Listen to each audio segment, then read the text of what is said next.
Namaste, everyone. I hope you guys are doing great. Welcome back to my channel. So, today's video is as per the request on the post I published about getting your questions as to which is your question that hasn't been answered, or you are looking information on that particular question. So, one of the questions was about the foreign settlement. So, I am going to address everything from the basics. So, just know this thing that there are some basic techniques to analyze what the foreign settlement, whether or not there is foreign settlement and what can initiate it, right? And then there comes a bit of complex situations, like particularly when you have a question whether you're going to travel for work or you're going to travel for marriage, right? And then the complexity adds on to the predictions. So, today we are going to learn what we need to analyze whether a person is meant to go abroad, to settle away from their homeland, to settle at a far distance. Okay, so let's get started with it. But before that, if you guys are new to my channel, please don't forget to subscribe. You can hit the bell icon below where you can get regular updates about any video that I post in on my channel. And if you would like to have your personal readings from me, you can check out the link in the description box, www.anmollastrology.com. Under the readings and unique reading section, you can book a personal reading for yourself. Under the courses section, you can sign up for online course and learn astrology from me. Okay, so let's get started. I just made a PDF so that, and this PDF, I'm going to publish it on the blog section on my website. So you can find it there if you want that in a PDF form or a written form, right? So I'm going to just share my screen here. Okay, just give me 1 second. Okay. So, whenever we look for foreign settlement, we have to look into certain houses first, right? So, first thing, very important house is the first house. Why it is important in the context of foreign settlement is because this is the house of your physical body. This is the house of your physical movement, and it is the house of your life purpose. Either you are moved, whenever you move from one place to another, you have to physically move. The second thing is when your life purpose is bound to be at a distance, to fulfill your karma at a distance or away from your homeland, your first house or first lord is definitely going to tell us about that. Okay, so first house becomes extremely important for another factor as well, since it's the, as per the Kal Purush Kundli, the first house is ruled by the sign of Aries, the sign which is associated with travel.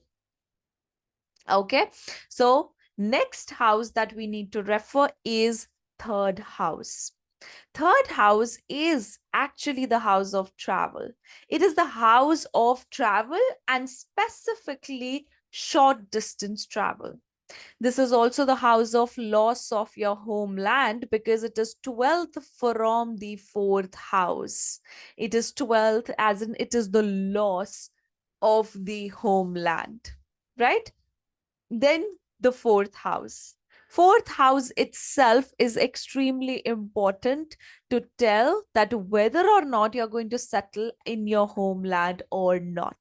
Because with a strong fourth house, that means you do have karma related to your fourth house, or you will do way better in your home, in your hometown, right? If the fourth house is afflicted, heavily afflicted, that means your foundation is to go away from your homeland and settle somewhere else. We will come to this fact that which planets actually create the affliction, right? Saturn being in the fourth house, it's the if it is a strong Saturn, it will not let you go away from the homeland. That is not something that we'll address as an affliction, because it just because it is Saturn. But an afflicted Saturn in the fourth house can make you go away from your homeland. Okay. Or, the affliction of the fourth house has to also be backed up by the affliction of fourth lord. Okay. So both of them go hand in hand. Next, sixth house. Sixth house is the house of all the legal documentations that you do, the visas, the movement of the fourth house as well. Sixth house is third from the fourth house. The movement from the homeland is the sixth house. The travel of the fourth house, going away from the fourth house, going away from the home, that is sixth house. Work related travel is sixth house. Okay. Ninth house.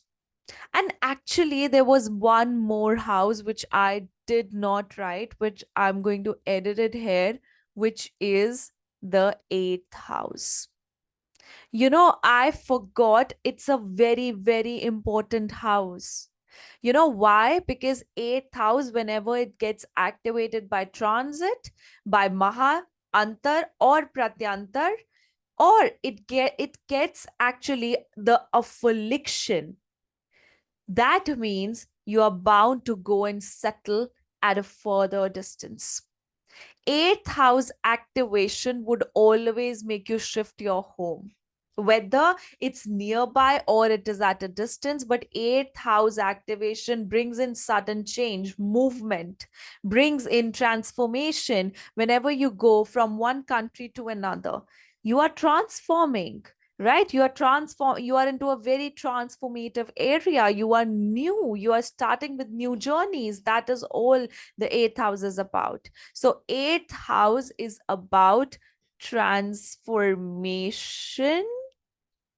Eighth house is about movement, new beginnings. And I don't know how I forgot it, but this is one of the extremely most important house to look for while you are actually predicting the time of travel or time of a permanent shift or movement. Then the ninth house is related to long distance travel. It's related to obstacles in homeland, and it is also the higher studies. Why obstacles in the homeland? Because it is the sixth house from the fourth house. It's sixth from the fourth, right? That's the reason. Ninth house, we all know that's about long distance travel. It's also when you travel for higher studies. Then the 12th house. 12th house, we all are aware of that it is the foreign land. It's the foreign travel, far away travel, travel for work also, because it's third from the 10th house, sorry. Okay. Now, the planets that can influence the travel. Rahu. Rahu's affliction in the natal chart and also transit is extremely important to initiate travel. It's Rahu and Jupiter, because there are four planets basically who come for a longer period of time: Rahu, Ketu, Jupiter, and Saturn. And out of them, Jupiter and Rahu is what you need for the travel initiation when it's about transits. So Rahu, the affliction of Rahu on fourth house, fourth lord, especially fourth house and fourth lord, especially other moksha houses and its eighth, and like other moksha houses and its lords.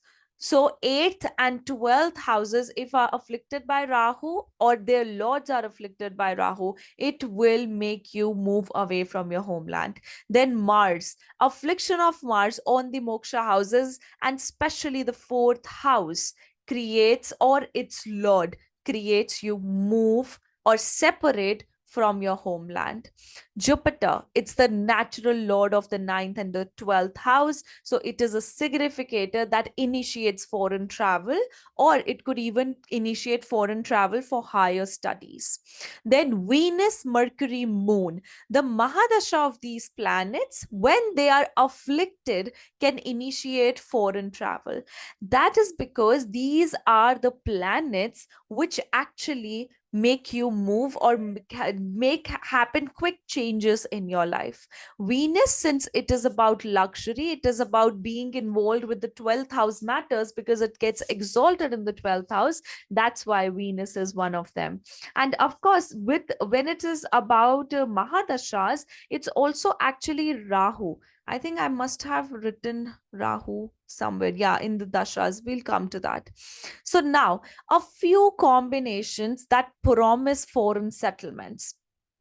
Okay, now remember, there could be any of these combinations, only just one combination or two or three combinations could be there, or it could be a complex combination that could happen, like for example Rashi Parivartan Yog between 3rd and 12th house, Rashi Parivartan Yog between 1st and 12th house, 1st and ninth house. So any of such things can also be there, so that it will also show that you are going to settle overseas.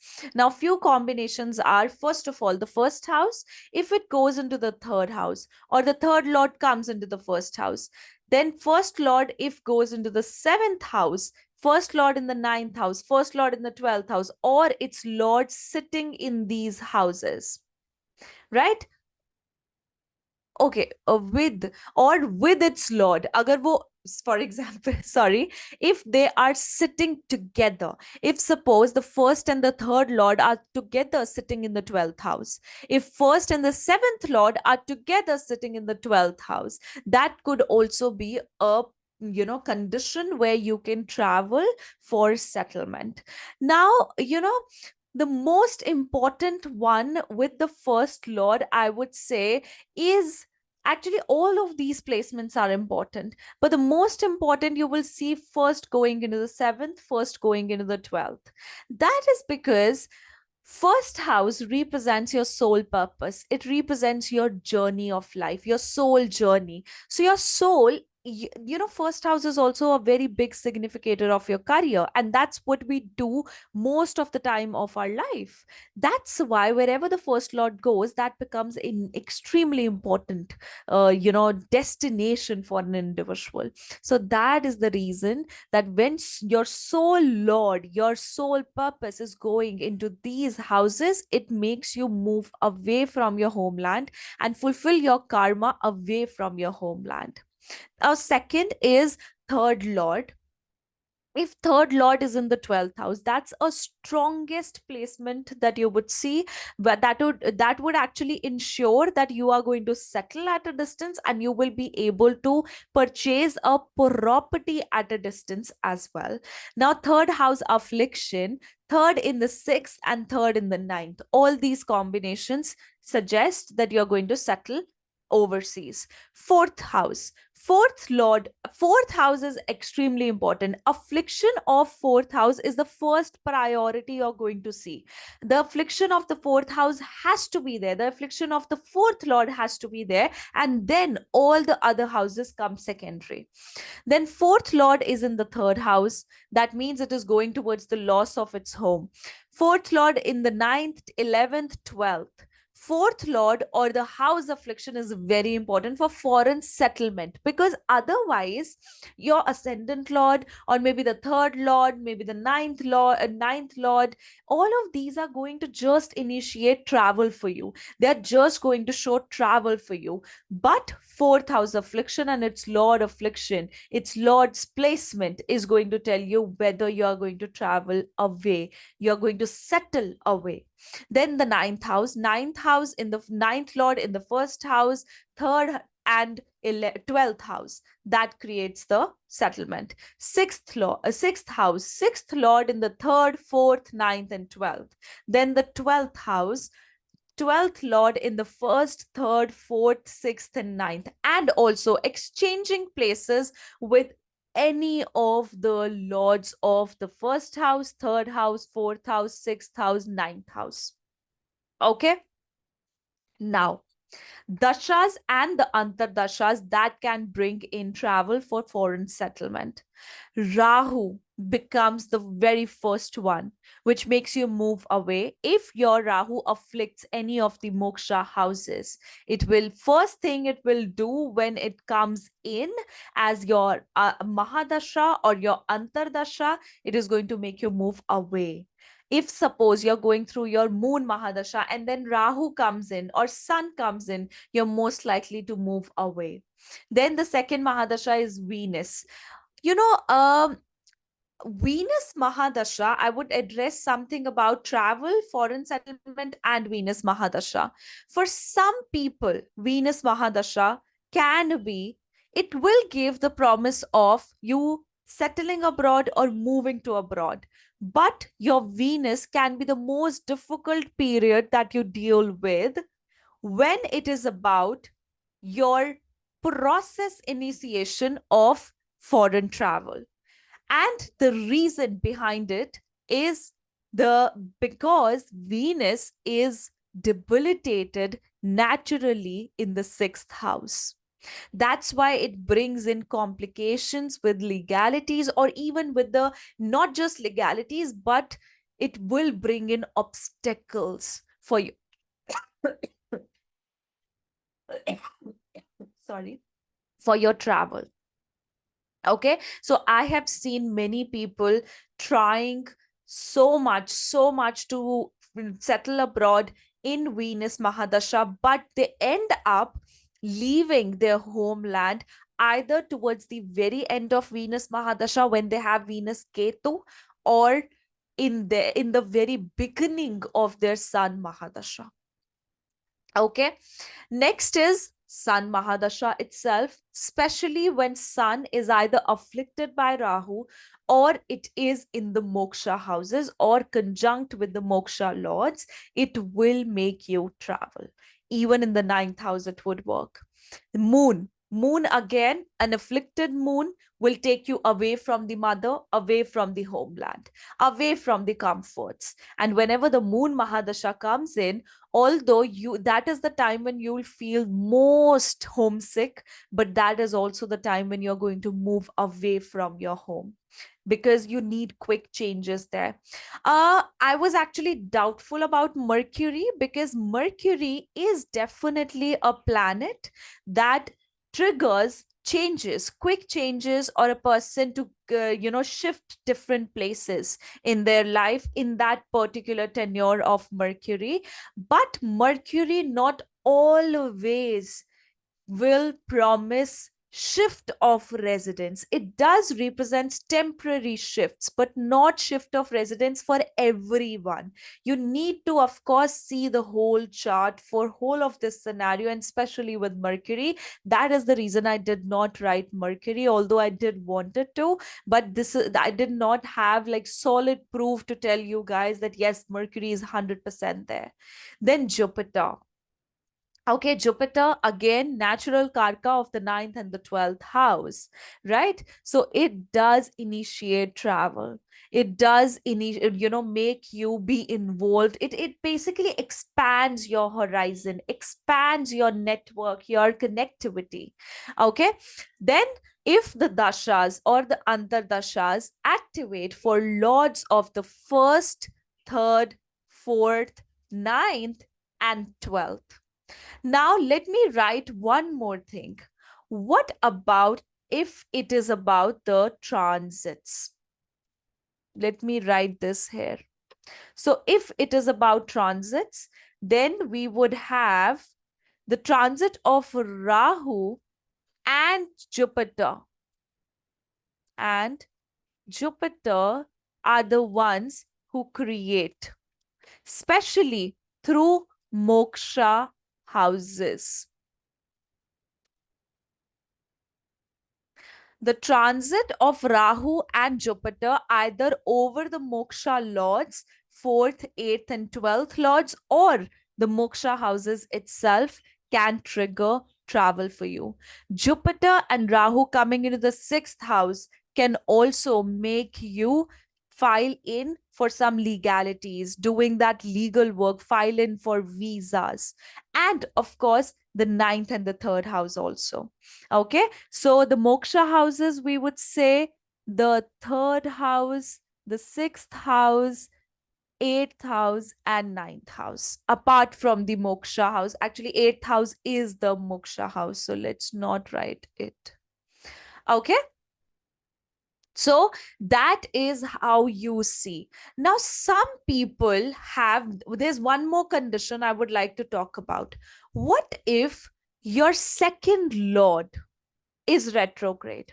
What if your ninth lord is retrograde, 12th lord retrograde, or fourth lord retrograde, or even third lord retrograde? All of this retrogression can make you move more than once. Okay, let me write this here as well. Sometimes I was actually thinking about it that when I will be doing the video, that is when I would actually be in my whole mind to, have more and more, ideas or snapshot techniques to give you people. So if you have your first lord, your second lord, your third lord, fourth lord, uh, eighth lord also, and 12th lord.